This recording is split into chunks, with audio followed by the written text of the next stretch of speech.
Hi, I'm Tim. Welcome to our channel and thanks for logging on. If you enjoy these videos, do me a favor and subscribe to our YouTube channel right here at Watchbox Reviews. I would really appreciate it, and I promise to update daily. If you like this watch, see it and make it yours on the Watchbox.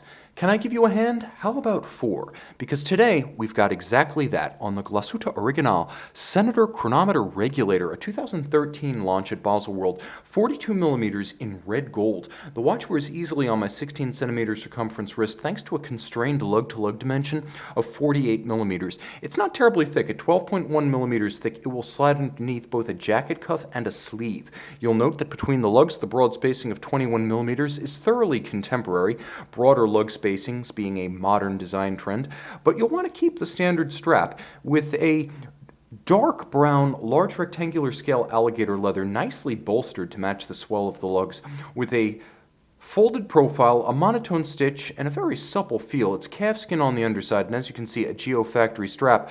The deployant clasp is a solid and substantial piece. Single fold, red gold, several different finishes. You can see both satin as well as polish, and a handsome faceting on the flanks of the buckle system itself. Because it's heavy, it counterbalances the watch on the wrist. So if you like to wear your watches loose, this one's going to be less inclined to capsize because it's equally weighted top to bottom by the buckle. The case is a handsome one. As you can see, all in high polish. The lugs are nicely stepped out to give them a separate sculptural form, and there's a high contrast between the polish of the case back, the polish of the bezel lip, and the satin finish of the flanks of the case.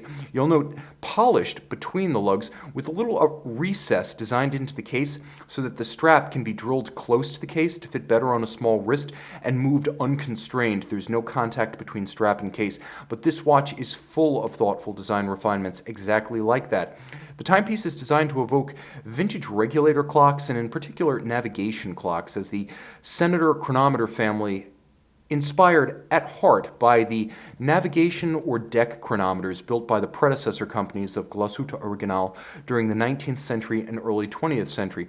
You have a regulator system whereby there are seconds at 6, minutes at center, and hours on a separate dial at 12 o'clock. There's also an aperture in the hours register that shows you whether you're looking at day or night. But you'll note one of the cleverest features is the zero reset second system and the zeroing and stepping minute system. So it not just resets to 60 on the seconds dial, it jumps the minute hand to the nearest minute and then allows you to step in exactly 1 minute increments to set precisely. This is the new standard in watch setting. Every luxury watch should have that. 44 hours and 40 minutes power reserve, precisely per the people at Glashutte, telling me that you will read 4440 off of this 9 o'clock sub-register for power reserve up and down. Each one is countersunk into a dial that's created at Geo's own dial factory in Pforzheim, Germany. First it's galvanized, then it's varnished, and the varnish creates this pebbly ivory-like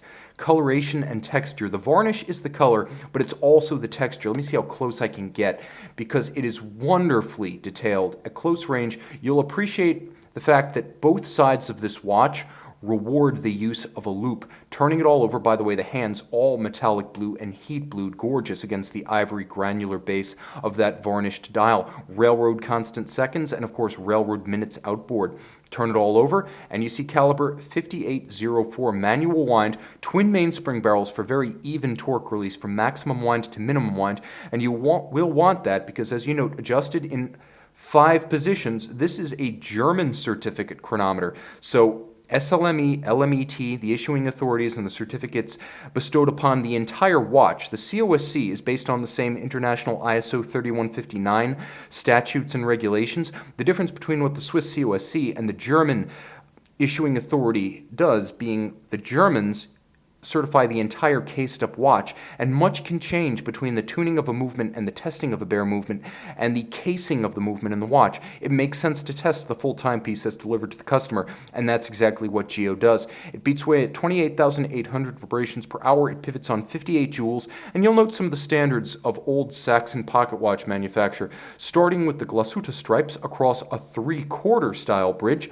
the double spiral of the ratchet wheel laid down by hand by one guy whose job it is to make those at the manufacturer. You'll also note that a freehand engraved half bridge for the balance with a black polished swan's neck fine adjustment mechanism that's used to correct beat error, and a tight and even perlage engine turning on the base plate. Another throwback to the pocket watch era, jewels set in chaton and then fixed in place by heat-blued screws. The watch has both polished screws and heat-blued screws, because in this pocket watch era, manufacturing didn't have quite the tolerances routinely to drill plates and press jewels the way they are today. So it was easier to use micrometric tooling to create a chaton and then drill the plate and put the chaton in the plate with the jewel already inserted using screws. They could then be removed for easy servicing. You can see the differential system underneath one of the mainspring barrels, as well as the intermediate wheels that couple them together.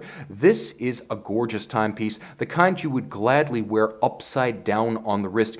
Each side exemplary of the finest standards, not just of German watch manufacture, but exemplars for the industry as a whole. And this company, rarely seen building few timepieces and perhaps poorly distributed and poorly promoted outside of Germany, remains a pleasure for those who truly know their watches. See this one and make it yours on the Watchbox.